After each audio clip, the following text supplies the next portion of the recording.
mostramos aquí el acta de independencia del Imperio Mexicano hacia 1821. Esta acta de independencia se va a firmar aquí mismo en Palacio Nacional, del otro lado donde hoy es el Salón de Embajadores. Ahí se va a firmar el acta de independencia por Iturbide. ¿Y quién era el virrey? El virrey Juan O'Donoghue, que para entonces ya no existía el cargo de virrey. Se le llamaba entonces jefes políticos. El jefe superior político de la Nueva España era Juan O'Donoghue. Y es Juan O'Donoghue a quien le corresponde entregar los poderes a Agustín de Iturbide hacia 1821. ¿Sí? Lo que tenemos aquí nosotros, aquí estamos presentando, es la primera, bueno, déjenme decir, la primera constitución que va a regir este país es la Constitución Española de Cádiz de 1812, la Constitución de la Monarquía Española. Aquí era una constitución que había de aplicar en todo el territorio, en todos los territorios de la corona española, desde la península y todas las tierras, todos los reinos del continente americano. En México no estuvo en vigor demasiado tiempo, tan solo algunos meses, porque hubo una respuesta. Era una constitución que lo que buscaba era reconocer la igualdad de todos los súbditos en el reino de la Nueva España, de la corona española. Y se convocaba a Cortes para formar una monarquía constitucional. Se había de construir esa monarquía constitucional. Y tenían derecho a elegir a sus autoridades a partir de la Constitución de Cádiz. Eso es justamente uno de los problemas que va a causar en México, que hubo una respuesta numerosa, masiva, de electores para nombrar a sus diputados a Cortes. Entonces, inmediatamente perdió la vigencia de esa Constitución hacia 1813 y volvería hacia 1821. La primera Constitución federal mexicana es la Constitución de 1824.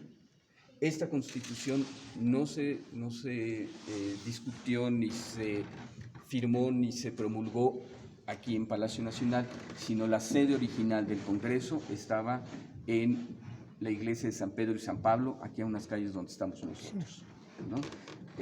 Sin embargo, pues es la Constitución Federal, en donde México ya es una república representativa y federal, y la soberanía recaía entonces en la nación.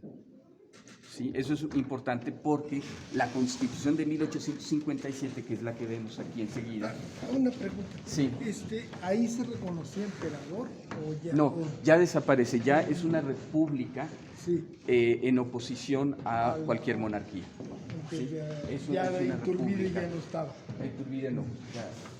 La de 1857, esta Constitución, que es la que vemos aquí, también hay que decir que los documentos que tenemos aquí son facsímiles, son documentos facsimilares. ¿Dónde se encontrarían los documentos originales? Están en el Archivo General de la Nación, en sus bóvedas. ¿No? La Constitución de 1857 ya reconoce la soberanía popular.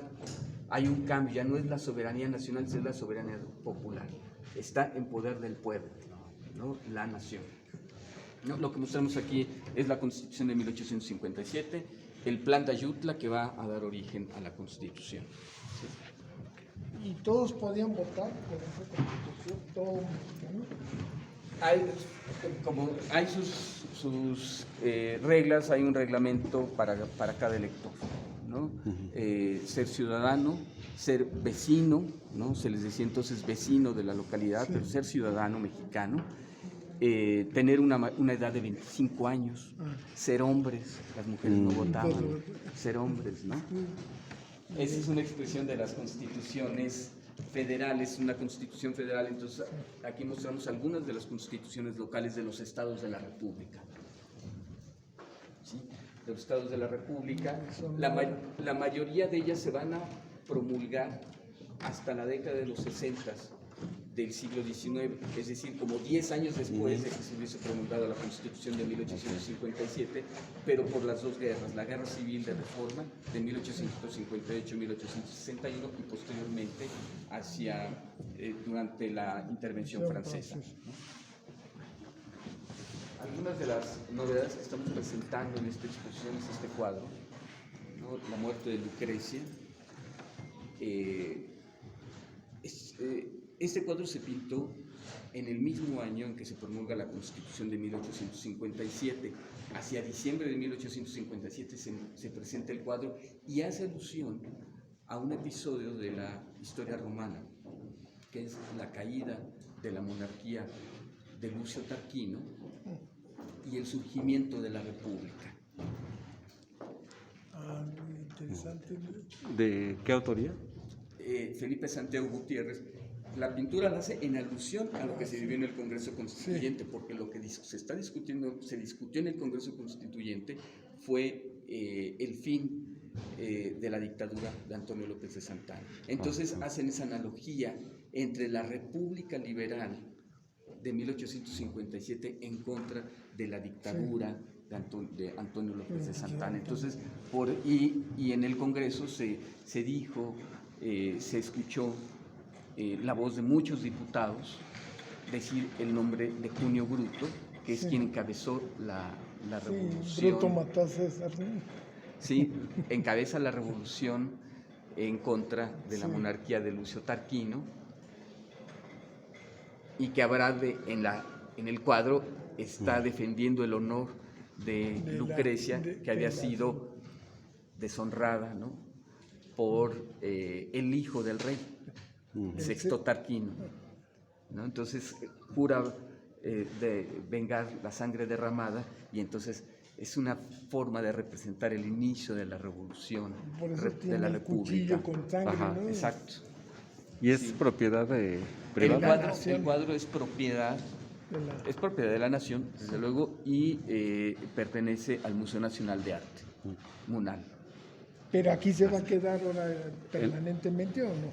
Temporalmente el cuadro Por la estará aquí. exposición. Sí, forma parte de la exposición.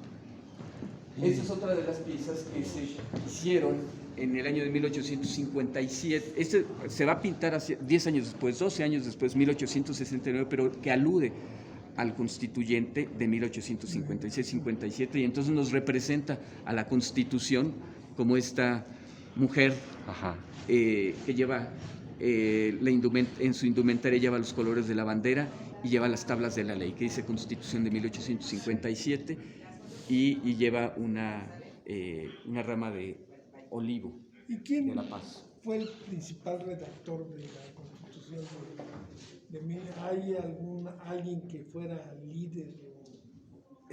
No, la Constitución de 1857 va a recoger muchos de los principios constitucionales que hay en 1824, pero se van a agregar una característica particular de la Constitución del 57, son las garantías individuales.